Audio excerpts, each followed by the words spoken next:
Hey guys, Rob from the Off Grid Tiny House, and gotta reset the MPPT charge controller. It's overvolted, so, but nothing to worry, battery's still okay. It just does this from time to time when it has so much power coming in. There we go. Alright, so we had torrential downpours last night, which means I gotta check under the bed here for possible leak action. So right there, the floor is ripped up from my moving the bed. It kind of ripped the vinyl, which is not good. Looks like all is high and dry. That little edge is the vinyl kind of folding up. It's dirty under here though. Nasty dirty. So beyond that, I have to go check out, guys, the newly installed rain catchment system here at the Off Grid Tiny House. So let's go take a look, because I'm anxious to see what happened. It rained pretty heavy, pretty steady for 20 minutes, I'm guessing. Oh yeah, look at the crap it caught. It's full of water, so look at the sediment in there. Did work. Do I have any water on the floor? None, thank God. So it did work. We did capture more water. So it looks like the system works, and it got rid of a lot of the crap out of the water, which is good. That's the main point. Sweet. Love it. So in case you guys are wondering, just a little recap. First things first, let's start at the bottom. We have this pipe here that goes to this ball valve that's closed, and that's a bypass. So if for whatever reason I don't want water, I can open that and it'll just pour it out the side of the tiny house. But this is normally closed at all times so I can catch water. So water will come through off the gutters, down this big pipe, hit the bypass. It can't go anywhere, so it goes through here, through my little shark bite plumbing, through the filter, which is on filter mode, and the filter will filter the incoming water, send it then down into the bottom tank, which it then caught, and it seemed to have caught a decent amount. So that's not too bad, because it only rained for a good 20 minutes, but it was torrential downpours. So it wasn't very long, but proof of concept. And my water tank up here is still holding water.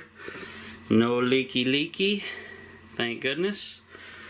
And that's all just controlled here by this ball valve, basically. Awesome. Good news, guys, good news. So I have major cleaning to do here at the tiny house, and I still need a game plan for the change in the layout here in the tiny house, guys. Desperately thinking about moving this wall. The only problem is, okay, no, we're good. So this wall isn't holding up the ceiling, as far as I can tell. And now I'm almost thinking about moving this wall, since it's got the reflective material on it, kind of on just the edge of this window. Putting the wall here, because we would then come across, maybe even just flush to this cement board, so cut it down, and that way there's a little bit of space in between the barrel stove and the wall, and then leave this section open and then have some type of I'm thinking some type of entranceway here. Just have the entrance right through here, and I'm not quite sure on. I may have to just make a small little. I don't know. We'll figure it out. I'd love to take some comments from you guys on possible layouts here, because it's going to be a tricky thing to do. Basically, working in a large hallway to try to do anything. So we have water freshly caught, freshly filtered right off the roof, which means I'm going to be catching, well, 90% of the water I'll be catching now, as opposed to like 50%. The first flush was not efficient in catching water. It just kept failing over the years. So that, you know, it's pretty decent, guys. Pretty happy about it. Very happy about it, actually. So yeah, go from there. So rain catchment system works. So thanks, Pierre, for giving that idea. For sure, Patreon member. Good buddy, Pierre. He's been sending me links for pallet wood as well, where I can get it, and on and on and on. I do need to track down some long length pallet wood to finish this window off to match, and then I'm going to pick up stain and get that done. You know, when I get time. Today's a runaround day for me, unfortunately. But eventually I will get a couple days off in a row, then I can just bust butt here at the Off-Grid Tiny House to get some more done. Now, because I'm paranoid, what I'm gonna do is take my mop or something and just run it. Or actually, I can just crawl under the bed. How about that? I'm gonna crawl under the bed on camera and feel around for any water up against this wall, because I just want to make sure we don't have anything.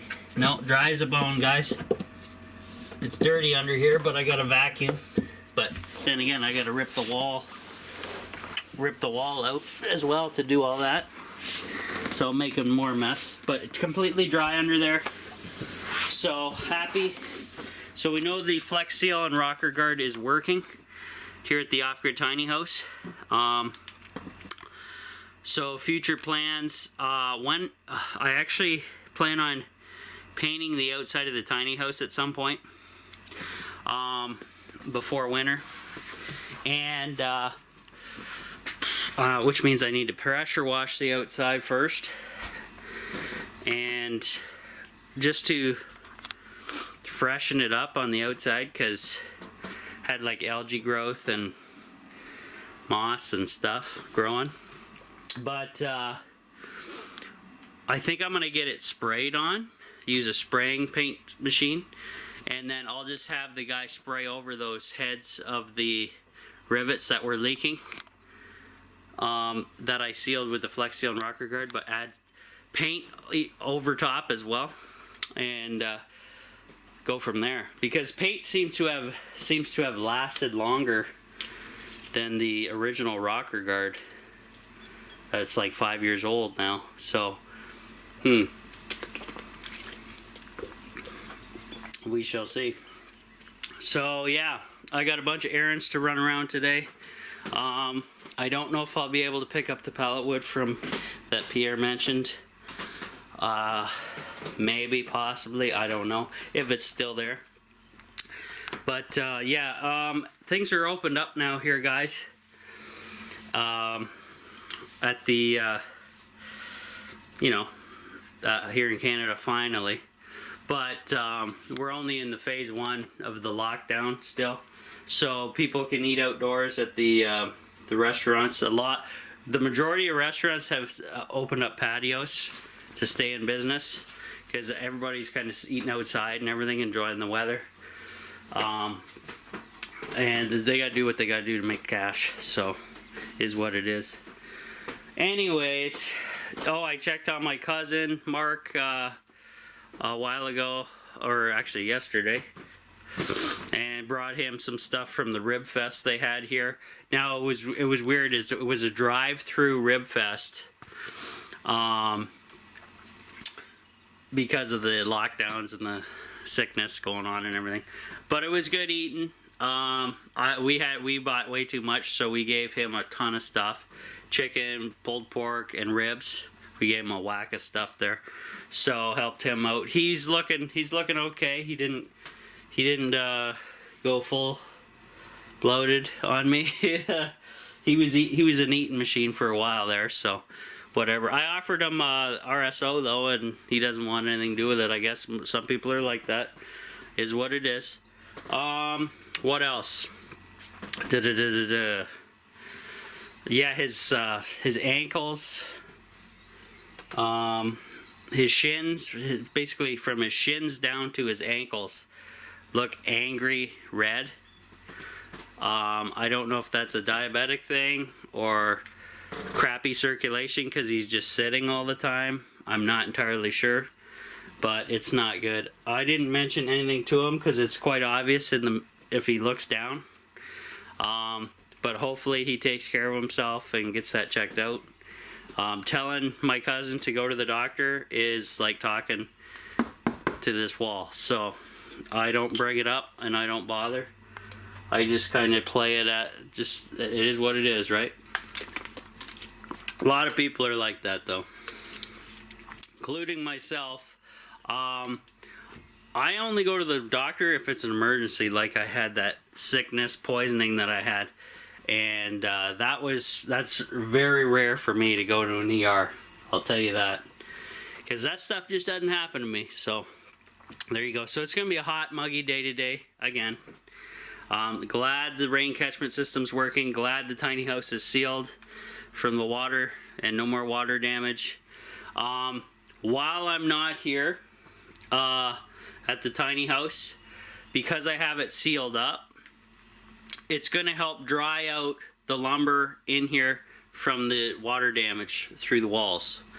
So that's my thing. It's going to passively do it until I can get in here when I have a couple days off of work, pull all the walls, get in there, clean. I'm going to video everything for you guys, obviously, just to show you the damage. And it's not going to be fun. And I already got the cleaning supplies here, so I got two big things of cleaning vinegar and a thing of bleach. And I was going to go the colloidal silver route suggested by High Tech Guy Stu. But when I saw the price increases, I think I mentioned this in a past video I shot, good luck on that, folks. It's not going to happen, okay? Colloidal silver's gone through the roof on Amazon from what I've seen. So anyways, that's it for now. I got to get moving. Errands to do. See you guys on the next one.